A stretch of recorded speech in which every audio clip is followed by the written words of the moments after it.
Fitri, Melia Ramadhani Putri, dan Nurul Faiza Eka Putri Rizikni yang akan menjelaskan tentang aliran feminisme. Feminisme mengalami perkembangan yang cukup pesat seiring dengan munculnya aliran kritis, sehingga memunculkan beberapa aliran hukum feminis atau feminis law, yaitu yang pertama ada aliran feminisme liberal, yang dimana apa yang disebut sebagai feminisme liberal ialah terdapat pandangan untuk menempatkan perempuan yang memiliki kebebasan secara penuh dan individual.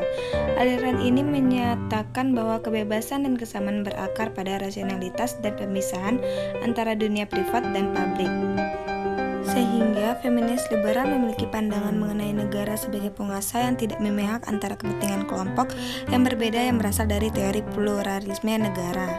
Feminisme liberal mengusahakan untuk menyadarkan wanita bahwa mereka adalah golongan tertindas.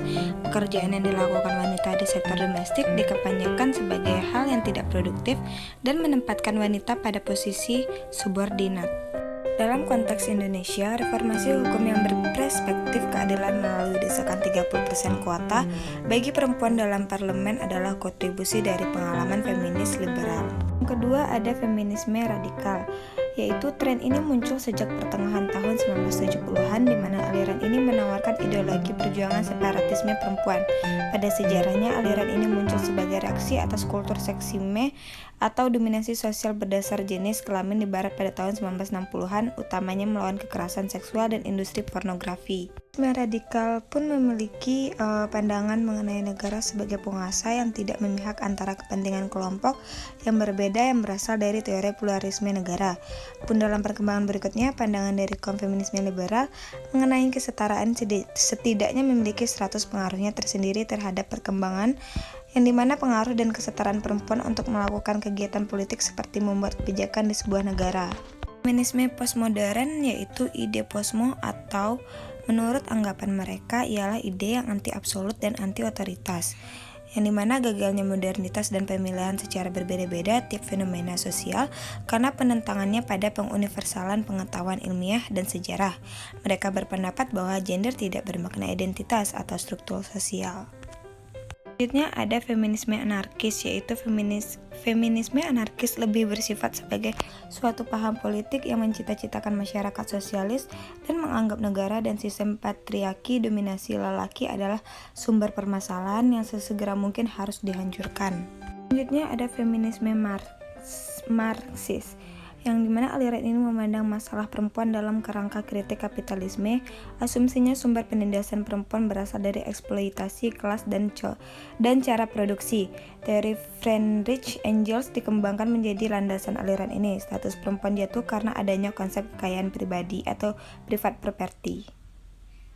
Feminis Marxis menganggap bahwa negara bersifat kapitalis, yang yakni menganggap bahwa negara bukan hanya sekedar institusi tetapi juga perwujudan dari interaksi atau hubungan sosial. Kaum Marxis berpendapat bahwa negara memiliki kemampuan untuk memelihara kesejahteraan, namun di sisi lain negara bersifat kapitalisme yang menggunakan sistem perbudakan kaum wanita sebagai pekerja.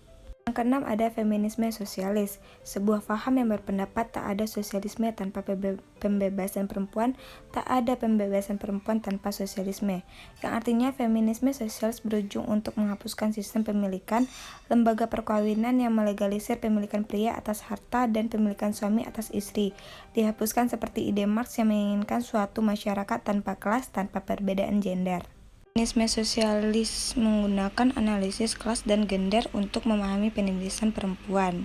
Selanjutnya ia sepaham dengan feminisme Marxis bahwa kapitalisme merupakan sumber penindasan perempuan, yang akan tetapi aliran feminis sosial ini juga setuju dengan feminisme radikal yang menganggap patriarkilah sumber penindasan itu.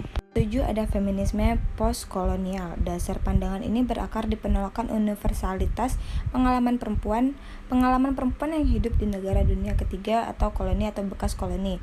Yang berbeda dengan perempuan berlatar belakang dunia pertama, perempuan dunia ketiga menanggung beban penindasan lebih berat karena selain mengalami penindasan berbasis gender, mereka juga mengalami penindasan antar bangsa, suku, ras, dan agama. Comparative Perspective on Third World Women, The Impact of Race, Sex, and Class menyatakan hubungan ketergantungan yang didasarkan atas ras, jenis kelamin, dan kelas sedang dikekalkan oleh institusi-institusi ekonomi, sosial, dan pendidikan. terakhir ada feminisme Nordic. Kaum feminisme Nordic dalam menganalisis sebuah negara sangat berbeda dengan pandangan feminis Marxis maupun radikal. Nordic yang lebih menganalisis feminisme bernegara atau politik dari praktik-praktik yang bersifat mikro. Kaum ini menganggap bahwa kaum perempuan harus berteman dengan negara, karena kekuatan atau hak politik dan sosial perempuan terjadi melalui negara yang didukung oleh kebijakan sosial negara. Feminisme berpengaruh terhadap perkembangan pemikiran di Indonesia melalui berbagai disiplin ilmu, diantaranya adalah dalam bidang hukum. Buat teman-teman semua, semoga kalian mengerti tentang apa saja sih aliran feminisme itu. Nah, semoga kalian mengerti ya apa yang telah dijelaskan. Mungkin cukup itu saja. Sekian, terima kasih. Assalamualaikum warahmatullahi wabarakatuh. Sampai jumpa.